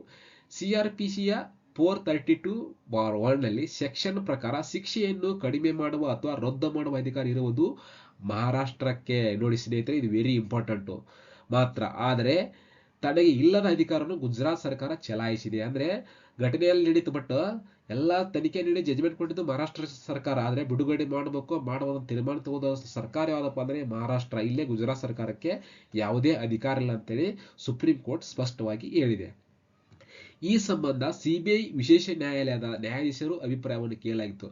ಅವರು ಅಪರಾಧಿಗಳು ಶಿಕ್ಷೆಯನ್ನು ಕಡಿಮೆ ಮಾಡುವುದು ಅಥವಾ ಅವರನ್ನು ಶಿಕ್ಷೆಯ ಅವಧಿಗೆ ಮುನ್ನ ಬಿಡುಗಡೆ ಮಾಡುವುದು ಸೂಕ್ತವಲ್ಲ ಎಂದು ವರದಿ ನೀಡಿದ್ದರು. ಆ ವರದಿಯನ್ನು ಮರೆಮಾಚಿ ಸುಪ್ರೀಂ ಕೋರ್ಟ್ ಅರ್ಜಿ ಸಲ್ಲಿಸಲಾಗಿತ್ತು. ಈ ವರದಿಯನ್ನು ಕಡೆಗಣಿಸಿದ್ದು ಮತ್ತು ಮರೆಮಾಚಿದ್ದು ಕಾನೂನು ಬಾಹಿರ. ಅಂದ್ರೆ ಸಿಬಿಐ ನೀಡಿದ ವರದಿಯನ್ನು ಮರೆಮಾಚಿ ಸುಪ್ರೀಂ ಕೋರ್ಟ್ಗೆ ಅರ್ಜಿ ಸಲ್ಲಿಸಿದ್ದು ಅದು ಕಾನೂನು ಬಾಹಿರ ಅಂತೇಳಿ ಸುಪ್ರೀಂ ಕೋರ್ಟ್ ಈ ಆರ್ಟಿಕಲ್ ಹೇಳ್ತಾ ಇದೆ. ನೋಡಿ, 2022 ಕೃತ್ಯ ನಡೆದಿದ್ದು ಗೋಧ್ರಾ ಪಟ್ಟಣ ಗುಜರಾತ್ನ ಪಂಚಮಹಲ್ ಜಿಲ್ಲಾ ನ್ಯಾಯಾಧೀಶರ ಅಭಿಪ್ರಾಯವನ್ನು ಗುಜರಾತ್ ಸರ್ಕಾರ ಕೇಳಿತ್ತು. ಪಂಚಮಹಲ್ ಜಿಲ್ಲಾ ನ್ಯಾಯಾಧೀಶರು ಅಪರಾಧಿಗಳು ಶಿಕ್ಷೆಯನ್ನು ಕಡಿಮೆ ಮಾಡುವ ಅಥವಾ ಶಿಕ್ಷೆಯ ಅವಧಿ ಮುನ್ನ ಬಿಡುಗಡೆ ಮಾಡುವ ಕ್ರಮವು ಸೂಕ್ತವಲ್ಲ ಎಂದು ವರದಿ ನೀಡಿದ್ದರು. ಈ ನಿರ್ಧಾರವನ್ನು ಸರಿಯಾದದ್ದರೂ ಈ ಪ್ರಕರಣವು ಅವರ ವ್ಯಾಪ್ತಿಗೆ ಬರುವುದಿಲ್ಲವಾದ ಕಾರಣ ಈ ವರದಿಗೂ ಕಾನೂನಿನಲ್ಲಿ ಯಾವುದೇ ಮಾನ್ಯತೆ ಇಲ್ಲ. ನೋಡಿ, ಸ್ಪಷ್ಟವಾಗಿ ಹೇಳಿದ್ದಾರೆ. ಅನಂತರ ಅಪರಾಧಿಗಳು ಸೆರೆವಾಸ ಅನುಭವಿಸುತ್ತಿದ್ದ ಕಾರಾಗೃಹವಿದ್ದ ದಾಹೋದ್ ಜಿಲ್ಲಾ ಸೆಷನ್ಸ್ ನ್ಯಾಯಾಧೀಶರ ಅಭಿಪ್ರಾಯವನ್ನು ಗುಜರಾತ್ ಸರ್ಕಾರ ಕೇಳಿತ್ತು. ಅವರು ಅಪರಾಧಿಗಳಿಗೆ ಅರ್ಜಿಯನ್ನು ಪರಿಗಣಿಸುತ್ತೆ ವರದಿ ನೀಡಿದ್ದರು. ವರದಿ ನೀಡುವಲ್ಲಿ ಪಾಲಿಸಬೇಕಾದ ನಿಯಮಗಳನ್ನು ಉಲ್ಲಂಘಿಸಲಾಗಿತ್ತು. ದಾಹೋದ್ ಜಿಲ್ಲಾ ಸೆಷನ್ಸ್ ನ್ಯಾಯಾಧೀಶರಿಗೆ ವ್ಯಾಪ್ತಿಗೆ ಇದು ಬರುವುದಿಲ್ಲ, ಕಾರಣ ಅವರು ವರದಿಗೆ ಕಾನೂನಿನ ಮಾನ್ಯತೆ ಇಲ್ಲ. ಜೊತೆಗೆ ಅವರು ಕಾರಾಗೃಹ ಸಲಹಾ ಸಮಿತಿಯ ಸದಸ್ಯರು ಆಗಿರುವ ಕಾರಣದಿಂದ ಅವರ ವರದಿ ಗಣನೆಗೆ ಬರುವುದಿಲ್ಲ. ಓಕೆ, ನೋಡಿ, ಹಾಗಾದ್ರೆ ಇಲ್ಲಿ ಜೈಲಿನಲ್ಲಿ ಪೆರೋಲ್ ಮತ್ತು ಫರ್ಲ್ ಮತ್ತು 2 ಶಬ್ದ ಬಂದವು, ಆರ್ಟಿಕಲ್ ಬಂದಿದೆ. ಹೀಗಾಗಿ ಅದರ ಅರ್ಥ ಕೇಳಿದ್ರು ಕಮೆಂಟ್ ಸೆಕ್ಷನ್ ಅಲ್ಲಿ ಒಂದಿಬ್ರು ಮತ್ತು ಪರ್ಸನಲ್ ಆಗಿ ಅವ್ರು ಮೆಸೇಜ್ ಮಾಡಿದ್ರು. ಹೀಗಾಗಿ ಅದರ ಅರ್ಥ ಹೇಳ್ತಿದ್ದೀನಿ. ಪೆರೋಲ್ ಅಂದ್ರೆ ಅಪರಾಧಿಯು ಜೈಲಿನಲ್ಲಿರುವ ಅವರ ಅವಧಿ ಮುಗಿಯುವ ಮೊದಲು ಕೈದಿಯ ಕೋರಿಕೆ ಮೇರೆಗೆ, ಅಂದ್ರೆ ಕೈದಿಯನ್ನ ರಿಕ್ವೆಸ್ಟ್ ಮಾಡ್ಕೊತಾನೆ ಅವರಿಗೆ, ಜೈಲಧಿಕಾರಿಗಳಿಗೆ, ನನಗೆ ಪರ್ಸನಲ್ ಕೆಲಸ ಇದೆ, ನಾವು ಹೋಗ್ಲೇಬೇಕಾಗಿದೆ, ಎಮರ್ಜೆನ್ಸಿ ಯಾರ ಡೆತ್ ಆಗಿದ್ರೆ, ಏನಾದ್ರೂ ಮನೆಯಲ್ಲಿ ತಾಯಿ ತಂದೆ ಏನು ಹುಷಾರಿಲ್ಲ ಸಂದರ್ಭದಲ್ಲಿ ಅವ್ರು ನೋಡಲ್ ಹೋಗಬೇಕಂತೇಳಿ ಅವರಿಗೆ ರಿಕ್ವೆಸ್ಟ್ ಮೂಲಕ ಅವರಿಗೆ ಪೆರೋಲ್ ಕೊಟ್ಟು ಅನುಮತಿ ನೀಡುವುದನ್ನು ಪೆರೋಲ್ ಎಂದು ಕರೆಯುತ್ತೇವೆ. ಸಾರಿ. ಅದೇ ರೀತಿ ಪರ್ಲೋ ಅಂದ್ರೆ ಒಬ್ಬ ಕೈದಿಯನ್ನು ಜೈಲಿನಿಂದ ಬಿಡಲು ಅನುಮತಿಸಲಾದ ಸಮಯದ ಒಂದು ನಿಗದಿತ ಅವಧಿಗೆ ಪರ್ಲೋ ಅಂತ ಕರಿತೀವಿ. ಈ ಎಲ್ಲ ಉಲ್ಲಂಘನೆಗಳ ಮೂಲಕ ಗುಜರಾತ್ ಸರ್ಕಾರವು ಅತ್ಯಾಚಾರಿಗಳಿಗೆ ಶಿಕ್ಷೆಯ ಅವಧಿ ಪೂರ್ಣಗೊಳ್ಳೋದಕ್ಕೆ ಮುನ್ನ ಬಿಡುಗಡೆ ಮಾಡಲಾಗಿದೆ. ಅಂದ್ರೆ ಏನ್ 11 ಜನ ಅತ್ಯಾಚಾರ ಪ್ರಕರಣದಲ್ಲಿ ಭಾಗಿಯಾಗಿದ್ರು, ಅವರು ಹಲವಾರು ಸಲ ಪೆರೋಲ್ ಪಡೆದ ಹೊರಗಡೆ ಇದ್ರಂತೆ. ಹೀಗಾಗಿ ಅವರಿಗೆ ಸರಿಯಾದ ರೀತಿಯಲ್ಲಿ ಶಿಕ್ಷೆ ಆಗಿಲ್ಲ ಅಂತೇಳಿ ಸುಪ್ರೀಂ ಕೋರ್ಟ್ ಪುನಃ ಅವರಿಗೆ ಹೆಚ್ಚಿನ ಶಿಕ್ಷೆ ವಿಧಿಸಿದಂತ ಸಲಹೆ ನೀಡಿದೆ. ಓಕೆ, ನೋಡಿ, ಕ್ಷಮಾದಾನ ಅರ್ಜಿ ಪರಿಗಣನೆಗೆ ಇವೆ 5 ಅಂಶಗಳು. ಅಂದ್ರೆ ಕ್ಷಮಾದಾನ ಅರ್ಜಿ ಎಕ್ಸೆಪ್ಟ್ ಮಾಡಬೇಕಾದ್ರೆ ಏನೇನು 5 ಅಂಶಗಳಿದಾವೆ ಅಂತ ನೋಡ್ತಾರೆ. ಯಾವುದೇ ಅಪರಾಧಿಯು ಕ್ಷಮಾದಾನ ಅರ್ಜಿಯನ್ನು ಬಹಳ ವಿವೇಚನೆ ಬಳಸಿ ಪರಿಗಣಿಸಬೇಕಾಗುತ್ತದೆ ಎಂದು ಸುಪ್ರೀಂ ಕೋರ್ಟ್ ಹೇಳಿದೆ. ಆದರೆ ಬಿಲ್ಕಿಸ್ ಬಾನು ಪ್ರಕರಣದಲ್ಲಿ ಅಪರಾಧಿಗಳ ಕ್ಷಮಾದಾನ ಅರ್ಜಿಯನ್ನು ಪರಿಗಣಿಸುವಾಗ ಗುಜರಾತ್ ಸರ್ಕಾರದ ವಿವೇಚನೆಯನ್ನು ಬಳಸಿಲ್ಲ ಎನ್ನುವುದು ಸುಪ್ರೀಂ ಕೋರ್ಟ್ನ ಅಭಿಪ್ರಾಯ. ನೋಡಿ, ಒಂದೇದು ಏನಂದ್ರೆ 5 ಅದು ಏನು ಅಂಶಗಳು. ಅಪರಾಧಿಯು ಎಸಗಿರುವ ಕೃತ್ಯವು ಸಮಾಜದ ಮೇಲೆ ಬೀರುವ ಪರಿಣಾಮವನ್ನು ಪ್ರಮುಖವಾಗಿ ಗಮನಿಸಬೇಕು. ಜೊತೆಗೆ ಅಪರಾಧಿಯು ಕೃತ್ಯವು ಯಾವುದೇ ಸರಣಿ ಅಥವಾ ಸಾಮೂಹಿಕ ಅಪರಾಧಗಳ ಭಾಗವಾಗಿತ್ತೇ ಅಥವಾ ಪ್ರತ್ಯೇಕ ಅಪರಾಧವಾಗಿತ್ತೆ ಅನ್ನೋದನ್ನು ಮುಖ್ಯವಾಗಿ ಪರಿಗಣಿಸಬೇಕು. ಅಂದ್ರೆ ಇವರು ಭಾಗವಾಗಿದ್ದೇ ಸಾಮೂಹಿಕ ಅತ್ಯಾಚಾರದ ಮೇಲೆ. ಓಕೆ, ಅದೇ ರೀತಿ ಎರಡನೇದು, ಅಪರಾಧ ಕೃತ್ಯ ಎಸಗಿದ ವ್ಯಕ್ತಿ ಬಿಡುಗಡೆಗೊಂಡ್ರೆ ಆತ ಮುಂದೊಂದು ದಿನ ಮತ್ತೆ ಅಂತ ಅಪರಾಧ ಕೃತ್ಯ ಎಸಗುವುದಿಲ್ಲ ಎನ್ನುವ ಖಚಿತತೆ ಇದೆಯೇ ಎಂಬುದನ್ನು ಪರಿಗಣಿಸಬೇಕು. ಮೂರನೇದ್ದು, ಅಂತ ಅಪರಾಧ ಕೃತ್ಯವನ್ನು ಮತ್ತೆ ಎಸಗುವ ಎಲ್ಲಾ ಸ್ವರೂಪದ ಸಾಮರ್ಥ್ಯಗಳು ಅಪರಾಧಿಗೆ ಇವೆಯೇ ಅಥವಾ ಇಲ್ಲವೇ ಎಂಬುದನ್ನು ಪರಿಗಣಿಸಲೇಬೇಕು. ನಾಲ್ಕನೇದು, ಅಪರಾಧಿ ಶಿಕ್ಷೆಯನ್ನು ಕಡಿಮೆ ಮಾಡುವ ಅಥವಾ ರದ್ದುಪಡಿಸುವ ಕ್ರಮದಿಂದ ನಿಜವಾಗಿಯೂ ಉಪಯೋಗವಿದೆಯೇ ಎಂಬುದನ್ನು ಸರ್ಕಾರ ವಿವೇಚಿಸಬೇಕು. ಐದನೇದು, ಅಪರಾಧಿಯು ಕುಟುಂಬದ ಸಾಮಾಜಿಕ ಆರ್ಥಿಕ ಸ್ಥಿತಿಯನ್ನು ಗಮನದಲ್ಲಿ ಇರಿಸಿಕೊಳ್ಳಬೇಕು. ಅಂದ್ರೆ ಆ ಕುಟುಂಬದ ಅಪರಾಧಿ ಏನಿರ್ತಾನೆ ಜೈಲಿನಲ್ಲಿ, ಆ ಕುಟುಂಬಕ್ಕೆ ಇವನೇ ಆಧಾರ ಸ್ತಂಭವಿದ್ದರೆ, ವಯಸ್ಸಾದ ತಂದೆ ತಾಯಿಗಳಿಗೆ ದುಡಿದು ಹಾಕುವಂತ ಸಾಮರ್ಥ್ಯ ಮನೆಯಲ್ಲಿ ಯಾರಿಲ್ಲಪ್ಪ ಅಂದ್ರೆ ಅಂತ ಸಂದರ್ಭದಲ್ಲಿ ಅಪರಾಧಿಯ ಆರ್ಥಿಕ ಪರಿಸ್ಥಿತಿ, ಸಾಮಾಜಿಕ ಪರಿಸ್ಥಿತಿಯನ್ನು ಅನಲೈಸ್ ಮಾಡಬೇಕು, ಅಧ್ಯಯನ ಮಾಡಬೇಕಂತೇಳಿ ಸುಪ್ರೀಂ ಕೋರ್ಟ್ 5 ಸಲಹೆಗಳನ್ನು ನೀಡಿದೆ. ಅಂದ್ರೆ ಒಬ್ಬ ಅಪರಾಧಿಗೆ ಕ್ಷಮಾದಾನ ನೀಡಬೇಕ ಸಂದರ್ಭದಲ್ಲಿ ಪಾಲಿಸಬೇಕಾದ 5 ಅಂಶಗಳಿವು. ನೋಡಿ, ರಾಜ್ಯ ಸರ್ಕಾರಗಳು ಇಲ್ಲಿದೆ ನೋಡಿ, ರಾಜ್ಯ ಸರ್ಕಾರಗಳು ಅಪರಾಧಿಯ ಶಿಕ್ಷೆಯನ್ನು ಕಡಿಮೆ ಮಾಡುವ ಅಥವಾ ಶಿಕ್ಷೆಯನ್ನು ರದ್ದುಪಡಿಸುವ ಮುನ್ನ ಈ ಅಂಶಗಳನ್ನು ಪರಿಗಣಿಸಬೇಕೆಂದು ರಾಮ್ ಚಂದರ್ ವರ್ಸಸ್ ಹರಿಯಾಣ ಸರ್ಕಾರದ ಪ್ರಕರಣದಲ್ಲಿ ಸುಪ್ರೀಂ ಕೋರ್ಟ್ ಹೇಳಿತ್ತು. ನಂತರ ಹಲವು ಪ್ರಕರಣಗಳ ತೀರ್ಪಿನಲ್ಲಿ ಸುಪ್ರೀಂ ಕೋರ್ಟ್ ಈ ಅಂಶಗಳನ್ನು ಪದೇ ಪದೇ ಉಲ್ಲೇಖಿಸಿ ಹೇಳಲಾಗಿದೆ. ಓಕೆ, ನೋಡಿ, ಕಟ್ಟದ ದಂಡ, ಹೆಚ್ಚುವರಿ ಶಿಕ್ಷೆ ಕಡ್ಡಾಯ. ಅಂದ್ರೆ ಇವರು ದಂಡ ಆಲ್ರೆಡಿ ಶಿಕ್ಷೆ ಸಿಬಿಐ ನ್ಯಾಯಾಲಯ ಹೇಳಿದಲ್ಲ, ಅಷ್ಟು ದಂಡನ ಕಟ್ಟಿಲ್ಲ. ಆಲ್ರೆಡಿ ಇವರು 14 ವರ್ಷದಲ್ಲಿ ತುಂಬಾ ದಿನಗಳ ಕಾಲ ಪೆರೋಲ್ ಮೇಲೆ ಹೊರಗಡೆ ಇದ್ದಾರೆ. ಹೀಗಾಗಿ ಅದಕ್ಕೆ ಹೆಚ್ಚಿನ ಅವಧಿಗೆ ಶಿಕ್ಷೆಯನ್ನು, ಇನ್ನೂ ಹೆಚ್ಚಿನ ದಂಡ ಅವರ ಕೈಲಿ ಅವ್ರ ಕೈಲಿಂದ ವಸೂಲಿ ಮಾಡಿ ಅಂತಲೇ ಸುಪ್ರೀಂ ಕೋರ್ಟ್ ಸಜೆಷನ್ ನೀಡಿದೆ. ನೋಡಿ, ಬಿಲ್ಕಿಸ್ ಪ್ರಕರಣದ ತಪ್ಪಿತಸ್ಥರ ಬಿಡುಗಡೆ ಪ್ರಮಾದ ಸರಿಪಡಿಸಿದ ಸುಪ್ರೀಂ ಕೋರ್ಟ್. ಓಕೆ, ಅಂದ್ರೆ ತಪ್ಪು ಮಾಡಿದ್ರು ಅವರನ್ನ ಬಿಡುಗಡೆ ಮಾಡಿತ್ತು. ಆ ಪ್ರಕರಣಕ್ಕೆ ಸುಪ್ರೀಂ ಕೋರ್ಟ್ ಎಂಟ್ರಿ ಕೊಟ್ಟು ಅದನ್ನ ಸರಿಪಡಿಸಿದೆ. ನೋಡಿ, ಬಿಲ್ಕಿಸ್ ಬಾನು ಅವರ ಮೇಲೆ 2002ರಲ್ಲಿ ಅತ್ಯಾಚಾರ ಎಸಗಿದ ಪ್ರಕರಣದ 11 ಅಪರಾಧಿಗಳಿಗೆ ಶಿಕ್ಷೆಯನ್ನು ಕಡಿತಗೊಳಿಸಿದ ನಿರ್ಧಾರವನ್ನು ಸುಪ್ರೀಂ ಕೋರ್ಟ್ ರದ್ದುಪಡಿಸಿದೆ. ಅಂದ್ರೆ ಗುಜರಾತ್ ಸರ್ಕಾರ ಏನು ರದ್ದು ಮಾಡಿತ್ತಲ್ಲ, ಅದನ್ನ ಅವರಿಗೆ ಬಿಡುಗಡೆ ಮಾಡಿತ್ತಲ್ಲ, ಅದನ್ನು ರದ್ದುಪಡಿಸಿ ಪುನಃ ಅವರು ಜೈಲಿಗೆ ಸೇರಿಸಬೇಕಂತೇಳಿ ಸುಪ್ರೀಂ ಕೋರ್ಟ್ ಆದೇಶ ಮಾಡಿದೆ. ಈ ಅಪರಾಧಿಗಳು ಬಿಡುಗಡೆ ಮಾಡಲು ಆದೇಶಿಸಿದ ಗುಜರಾತ್ ಸರ್ಕಾರದ ಕ್ರಮವು ಲೋಪದಿಂದ ಕೂಡಿದೆಂದು ಸುಪ್ರೀಂ ಕೋರ್ಟ್ ಹೇಳಿದೆ. ಅಪರಾಧ ಕೃತ್ಯವು ಗುಜರಾತ್ನಲ್ಲಿ ನಡೆದಿತ್ತು, ಆದರೆ ಪ್ರಕರಣದ ವಿವೇಚನೆಯನ್ನು ಮಹಾರಾಷ್ಟ್ರಕ್ಕೆ ವರ್ಗಾಯಿಸಿ ಸುಪ್ರೀಂ ಕೋರ್ಟ್ ಆದೇಶ ಮಾಡಿತ್ತು. ವಿಚಾರಣೆಯ ಮಹಾರಾಷ್ಟ್ರದಲ್ಲಿ ನಡೆದಿತ್ತು. ಹೀಗಾಗಿ ಶಿಕ್ಷೆಯ ಕಡಿತಗೊಳಿಸುವ ಅಧಿಕಾರವು ಗುಜರಾತ್ ಸರ್ಕಾರಕ್ಕೆ ಇಲ್ಲ. ಅಂದ್ರೆ ವಿಚಾರಣೆಯಲ್ಲೇ ಮಹಾರಾಷ್ಟ್ರ ನಡೆದಿದೆ, ಅಂದ್ರೆ ಅದನ್ನು ಆ ಶಿಕ್ಷೆಯನ್ನು ಕಡಿತಗೊಳಿಸುವ ಅಧಿಕಾರ ಗುಜರಾತ್ಗಿಲ್ಲ, ಅದು ಮಹಾರಾಷ್ಟ್ರಗಿದೆ ಅಂತೇಳಿ ಸುಪ್ರೀಂ ಕೋರ್ಟ್ ಹೇಳ್ತಾ ಇದೆ. ತಪ್ಪಿತಸ್ಥರನ್ನು 2022 ಆಗಸ್ಟ್ 15ರಂದು ಸೆರೆಮನೆಯಿಂದ ಬಿಡುಗಡೆ ಮಾಡಲಾಗಿದೆ. 1992ರಲ್ಲಿ ರೂಪಿಸಲಾದ ಶಿಕ್ಷೆ ಕಡಿತದ ಮಾರ್ಗಸೂಚಿ ಅನುಗುಣವಾಗಿ ಈ ಪ್ರಕರಣದ ನಿರ್ಧಾರ ಕೈಗೊಳ್ಳಬೇಕೆಂದು 2022ರಲ್ಲಿ ಗುಜರಾತ್ ಸರ್ಕಾರಕ್ಕೆ ಸುಪ್ರೀಂ ಕೋರ್ಟ್ ನಿರ್ದೇಶನ ನೀಡಿತ್ತು. ನೆಕ್ಸ್ಟ್, ಮಹಿಳೆಯು ಗೌರವವನ್ನು ಪಡೆಯಲು ಅರ್ಹಳಾಗಿದ್ದಾಳೆ. ಮಹಿಳೆಯರ ಮೇಲೆ ಹೀನ ಅಪರಾಧಗಳು ಎಸಗಿದವರ ಶಿಕ್ಷೆಯನ್ನು ಕಡಿತ ಮಾಡಲು ಅವಕಾಶ ನೀಡಬಹುದೇ ಅಂತ ಪ್ರಶ್ನೆ ಮೂಡುತ್ತವೆ. ಅಂದ್ರೆ ಮಹಿಳಾ ಸಬಲೀಕರಣದ ಬಗ್ಗೆ ವಿಮರ್ಶಾತ್ಮಕವಾಗಿ ಎಸ್ಸೆ ಬರೀರಪ್ಪ ಅಂತ ಏನಾದ್ರು ಕೇಳಿದ್ರೆ ಇಂಥ ಪಾಯಿಂಟ್ಸ್ ನಿಮಗೆ ಯೂಸ್ ಆಗ್ತಾವ ಅನ್ನೋದ್ರಿಂದ ಸ್ನೇಹಿತರೆ ಇದನ್ನು ನಾನು ಆ್ಯಡ್ ಮಾಡಿದ್ದೇನೆ. ನೋಡಿ, ಜೈಲಿನಿಂದ ಬಿಡುಗಡೆ ಆಗಿರುವ ಅಪರಾಧಿಗಳನ್ನು 2 ವಾರಗಳಲ್ಲಿ ಮತ್ತೆ ಸೆರೆಮನೆಗೆ ಸೇರಬೇಕು ಎಂದು ನ್ಯಾಯಾಲಯವು ಆದೇಶ ಕೊಟ್ಟಿದೆ. ಈಗ ಈ 11 ಅಪರಾಧಿಗಳು ಮಹಾರಾಷ್ಟ್ರ ಸರ್ಕಾರಕ್ಕೆ ಶಿಕ್ಷೆ ಕಡಿತ ಕೋರಿ ಅರ್ಜಿ ಸಲ್ಲಿಸಬಹುದು. ಬಹುಶಃ ಇದು ಬಿಲ್ಕಿಸ್ ಬಾನು ಪ್ರಕರಣದ ಅಂತಿಮ ಪರೀಕ್ಷೆ ಆಗಿರಬಹುದು. ಓಕೆ, ಈಗ ಅವರು ಗುಜರಾತ್ ಸರ್ಕಾರಕ್ಕೆ ಏನು ಮನವಿ ಸಲ್ಲಿಸಲು ಅವಕಾಶ ಇಲ್ಲ. ಅವರೇನಾದರೂ ಮಹಾರಾಷ್ಟ್ರ ಸರ್ಕಾರಕ್ಕೆ ಅಪೀಲ್ ಮಾಡಬಹುದು. ದೇಶವೇ ತಲೆ ತೆಗೆಸುವಂತ ಆಗಿದ್ದ ಪ್ರಮಾದವನ್ನು ಸುಪ್ರೀಂ ಕೋರ್ಟ್ ಎಂಟ್ರಿ ಕೊಟ್ಟು ಅದನ್ನ ಸರಿಪಡಿಸಿದೆ. ಓಕೆ ನೋಡಿ, ಬಿಲ್ಕಿಸ್ ಬಾನು ಈ ಜಜ್ಮೆಂಟ್ ಬಂದ ತಕ್ಷಣ ಸುಪ್ರೀಂ ಕೋರ್ಟ್ ಜಜ್ಮೆಂಟ್ ಅವರು ಒಂದು ವಾರದಲ್ಲಿ ಅವ್ರನ್ನ ಪುನಃ ಜೈಲು ಸೇರಿಸದೆ ಜಜ್ಮೆಂಟ್ ಕೊಡ್ತಲ್ಲ. ಇಂಥ ಸಂದರ್ಭದಲ್ಲಿ ಬಿಲ್ಕಿಸ್ ಬಾನು ಅವರ ಪ್ರತಿಕ್ರಿಯೆ ಹೇಗಿತ್ತು ನೋಡಿ. ಈ ಪಾಯಿಂಟ್ಸ್ ಅನ್ನು ನೀವು ಎಸ್ಸೆದಲ್ಲಿ ಇದನ್ನ ಹಾಕಿ ಫಸ್ಟ್ ಎಸ್ಸೆ ಹಾಕಿ ಸ್ಟಾರ್ಟ್ ಮಾಡಿ ಸ್ನೇಹಿತರೆ. ನೀವು ಯಾವ ಹಳೆ ಎಸ್ಸೆ ಹಾಕಿದ್ರೆ ಇದಾಗಲ್ಲ ನೋಡಿ. ಇಂಥದ್ದು ಕರೆಂಟ್ ಇರುವಂತ ಎಸ್ಸೆಯನ್ನು ಹಾಕಿ ಬರಬಹುದು. ಇವ್ರ ಹೆಸರು ಹಾಕಿ ಬರೀಬಹುದು ಎಸ್ಸೆ ನೀವು. ಓಕೆ ನೋಡಿ, ಪರ್ವತದಷ್ಟು ದೊಡ್ಡದಾದ ಕಲ್ಲೊಂದನ್ನು ನನ್ನ ಎದೆಯ ಮೇಲಿಂದ ಎತ್ತಿ ಪಕ್ಕಕ್ಕೆ ಇರಿಸಿದಂತಾಯ್ತು. ಅಂದ್ರೆ ಇಡೀ ಪರ್ವತದಲ್ಲಿರುವಂತಹ ಕಲ್ಲೊಂದನ್ನು, ದೊಡ್ಡದ ಕಲ್ಲೊಂದನ್ನು ನನ್ನ ಎದೆಯ ಮೇಲಿಂದ ಎತ್ತಿ ಪಕ್ಕಕ್ಕೆ ಇಟ್ಟಂತಾಯ್ತು, ಇರಿಸಿದಂತಾಯ್ತು. ನಾನು ಮತ್ತೆ ಉಸಿರಾಡಬಹುದು ಎಂಬಂತೆ ಅನಿಸುತ್ತದೆ. ನ್ಯಾಯವು ಈ ಬಗೆಯಲ್ಲಿ ನನ್ನ ಅನುಭವಕ್ಕೆ ಬರುತ್ತದೆ ಎಂದು ಸುಪ್ರೀಂ ಕೋರ್ಟ್ ಜಜ್ಮೆಂಟ್ ಬಂದ ತಕ್ಷಣ ಬಿಲ್ಕಿಸ್ ಬಾನು ಅವರ ಪ್ರತಿಕ್ರಿಯೆ ನೋಡಿ. ಮಹಿಳೆಯರ ಕುರಿತು ಸ್ವಾಮಿ ವಿವೇಕಾನಂದರ ಮಾತು ನೋಡಿ. ಜನವರಿ 12ರಂದು ನಾವು ರಾಷ್ಟ್ರೀಯ ಯುವ ದಿನ ಆಚರಣೆ ಮಾಡಿದ್ವಿ. ಇಂಥ ಸಂದರ್ಭದಲ್ಲಿ ನಮಗೆ ಸ್ವಾಮಿ ವಿವೇಕಾನಂದ ಬಗ್ಗೆ ಸಂಬಂಧಪಟ್ಟ ಪ್ರಜಾವಾಣಿ ಆರ್ಟಿಕಲ್ ಬಂದಿತ್ತು. ಆ ಆರ್ಟಿಕಲ್ ಕಟ್ ಮಾಡಿ ಇಟ್ಕೋಬೇಕು ನಾವು. ಇಂಥ ಫೈಲ್ಸ್ ಅದರಲ್ಲೇ ಇದೆ, ಪ್ರಜಾವಾಣಿ ಪೇಪರ್ಲ್ಲೇ ಬಂದಿದ್ದು ನೋಡಿ. ಇವ್ರು ಕಟ್ ಮಾಡಿ ಇಟ್ಕೊಂಡು ಮಹಿಳಾ ಸಬಲೀಕರಣ ಬಗ್ಗೆ ಸಂಬಂಧಪಟ್ಟಂತ ಏನೋ ಆರ್ಟಿಕಲ್ ಕೇಳಿದ್ರೆ ಇದನ್ನು ನೀವು ಫಸ್ಟ್ಗೆ ಹೆಡ್ಲೈನ್ ಸ್ವಲ್ಪ ಹಾಕಿ ಉತ್ತಮವಾಗಿ ಆರಂಭ ಮಾಡಿದ್ರೆ ಒಂದು ಒಳ್ಳೆಯ ಎಸ್ಸೆ ಆಗುತ್ತೆ ನೋಡಿ. ಪುರುಷರು ಮತ್ತು ಮಹಿಳೆಯರು ಒಂದೇ ರೆಕ್ಕೆಯ 2 ರೆಕ್ಕೆಗಳಿದ್ದಂತೆ. ಹಕ್ಕಿಗೆ ಒಂದು ರೆಕ್ಕೆಯಿಂದ ಹಾರಲಾಗದು.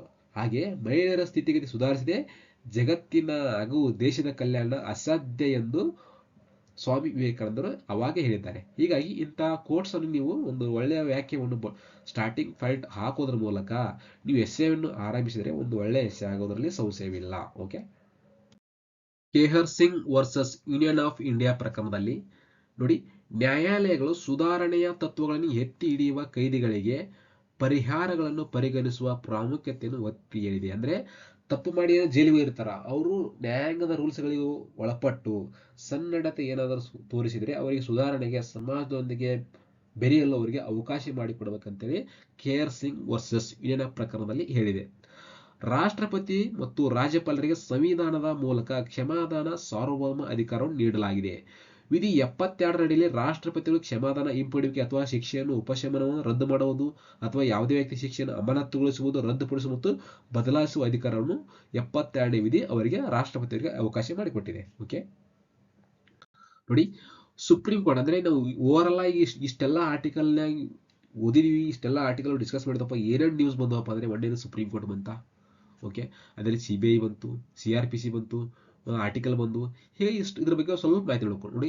ಸುಪ್ರೀಂ ಕೋರ್ಟ್ನ ಪ್ರಸ್ತುತ ಮುಖ್ಯ ನ್ಯಾಯಮೂರ್ತಿ ಯಾರಪ್ಪ ಅಂದ್ರೆ DY ಚಂದ್ರಚೂಡ. ಓಕೆ, ಆ ಜಜ್ಮೆಂಟ್ ನೀಡಿದರು BV ನಾಗರತ್ನ ಅವರು, ನಮ್ಮ ಕರ್ನಾಟಕ ಸಂಬಂಧಪಟ್ಟವರು. ಅವರು ಅಪ್ಕಮಿಂಗ್ ಡೇಸ್ ನಲ್ಲಿ ಸುಪ್ರೀಂ ಕೋರ್ಟ್ನ ಮುಖ್ಯ ನ್ಯಾಯಮೂರ್ತಿ ಆಗ್ತಾರೆ. ಅವರು ಅದು ಒಂದು ನಮಗೆ ಹೆಮ್ಮೆಯ ವಿಷಯ. ಓಕೆ, ಅದೇ ರೀತಿ CBI ನ್ಯೂಸ್ ಆಯ್ತು. CBI 1963ರಲ್ಲಿ ಸ್ಥಾಪನೆ ಆಯಿತು. ಇದರ ಮುಖ್ಯಸ್ಥರು ಪ್ರವೀಣ್ ಸೂದ್. ಓಕೆ, CRPC ಇದನ್ನ ತುಂಬಾ ಬದಲಾವಣೆ ಆಗಿದೆ, ಇದನ್ನ ನೋಡ್ಕೋಬೇಕು. CRPC ಅಂದ್ರೆ ಕ್ರಿಮಿನಲ್ ಪ್ರೊಸೀಜರ್ ಕೋಡ್ 1973. ವಿಧಿ 72 ರಾಷ್ಟ್ರಪತಿಯ ಕ್ಷಮಾದಾನದ ಬಗ್ಗೆ ತಿಳಿಸುತ್ತದೆ. ವಿಧಿ 161 ರಾಜ್ಯಪಾಲರು ರಾಜ್ಯದ ಕ್ಷಮಾದಾನ ಅರ್ಜಿಯನ್ನು ನಿರ್ಧರಿಸುವ ಅಧಿಕಾರ ಹೊಂದಿದೆ. ಅದೇ ರೀತಿ PIL ಯೂಸ್ ಆಗಿದೆ ಇಲ್ಲಿ. PIL ಅಂದ್ರೆ ಪಬ್ಲಿಕ್ ಇಂಟ್ರೆಸ್ಟ್ ಲಿಟಿಗೇಷನ್, ಸಾರ್ವಜನಿಕ ಹಿತಾಸಕ್ತಿ ಅರ್ಜಿ. ಈ ವ್ಯವಸ್ಥೆಯನ್ನು ಪರಿಚಯಿಸಿದವರು ನ್ಯಾಯಮೂರ್ತಿ P. ಭಗವತಿ ಮತ್ತು ನ್ಯಾಯಮೂರ್ತಿ ಕೃಷ್ಣ ಅಯ್ಯರ್ 1980ರ ದಶಕದಲ್ಲಿ. ಸುಪ್ರೀಂ ಕೋರ್ಟ್ನ ಮೂಲ ಅಧಿಕಾರ ವ್ಯಾಪ್ತಿ ಎಷ್ಟನೇ ವಿಧಿ 131ನೇ ವಿಧಿ ಪ್ರಕಾರ ಸುಪ್ರೀಂ ಕೋರ್ಟ್ನ ಮೂಲ ಅಧಿಕಾರ ವ್ಯಾಪ್ತಿ ಬಗ್ಗೆ ಹೇಳುತ್ತದೆ ನೋಡಿ. ಸುಪ್ರೀಂ ಕೋರ್ಟ್ ದಾಖಲೆಯ ನ್ಯಾಯಾಲಯವಾಗಿದ್ದು ಅಂತ ತಿಳಿಸುವ ವಿಧಿ 129. ತನ್ನ ಆದೇಶಗಳು ಸುಪ್ರೀಂ ಕೋರ್ಟ್ ನೀಡಿದ ಆದೇಶವನ್ನು ಜಾರಿಗೆ ತರದಿದ್ದರೆ ನ್ಯಾಯಾಂಗ ನಿಂದನೆ ಎಂದು ಪರಿಗಣಿಸಿ ಶಿಕ್ಷಿಸುವ ಅಧಿಕಾರವನ್ನು ಸುಪ್ರೀಂ ಕೋರ್ಟ್ ಹೊಂದಿದೆ ಮತ್ತು ಹೈಕೋರ್ಟ್ 715 ವಿಧಿ ಪ್ರಕಾರ ದಾಖಲೆಯ ನ್ಯಾಯಾಲಯವಾಗಿ ಕಾರ್ಯನಿರ್ವಹಿಸಿದೆ. ಅಂದ್ರೆ ಈಗ ಸುಪ್ರೀಂ ಕೋರ್ಟ್ ಏನಿದೆ, ಗುಜರಾತ್ ಸರ್ಕಾರಕ್ಕೆ ಹೇಳ್ಬಿಟ್ಟಿದೆ, 1 ವಾರದಲ್ಲಿ ಅವರನ್ನು ಜೈಲಿಗೆ ಕಳಿಸಬೇಕು, ಇಲ್ಲವಾದರೆ ನ್ಯಾಯಾಂಗ ನಿಂದನೆಗೆ ಅವ್ರಿಗೆ ನ್ಯಾಯಾಂಗ ನಿಂದನೆ ಕೇಸ್ ಹಾಕಿ ಅವ್ರ ಮೇಲೆ ಶಿಸ್ತು ಕ್ರಮ ಕೈಗೊಳ್ಳಬಹುದು. ಅದು ವಿಧಿ ಸುಪ್ರೀಂ ಕೋರ್ಟ್ ಆದರೆ 120 ಮತ್ತು ಹೈಕೋರ್ಟ್ ಆದರೆ 715. ಭಾರತದಲ್ಲಿರುವ ಒಟ್ಟು ಹೈಕೋರ್ಟ್ಗಳ ಸಂಖ್ಯೆ 25.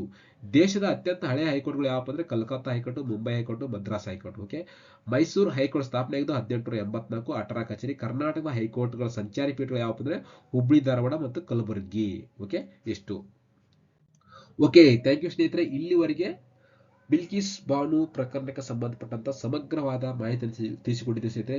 ದಯವಿಟ್ಟು ತಮಗೆ ಉಪಯುಕ್ತ ಆಗಿದ್ರೆ ನಮ್ಮ ಚಾನಲ್ಗೆ ಸಬ್ಸ್ಕ್ರೈಬ್ ಮಾಡಿ ಹಾಗೂ ಈ ವಿಡಿಯೋವನ್ನು ಅವಶ್ಯಕತೆ ಇದ್ದರಿಗೆ ಶೇರ್ ಮಾಡಿ ಸ್ನೇಹಿತರೆ. ಈಗ ತಮಗೆ ಒಳ್ಳೆಯದಾಗಲಿ. All the best. ನಮಸ್ಕಾರ ಸ್ನೇಹಿತರೆ.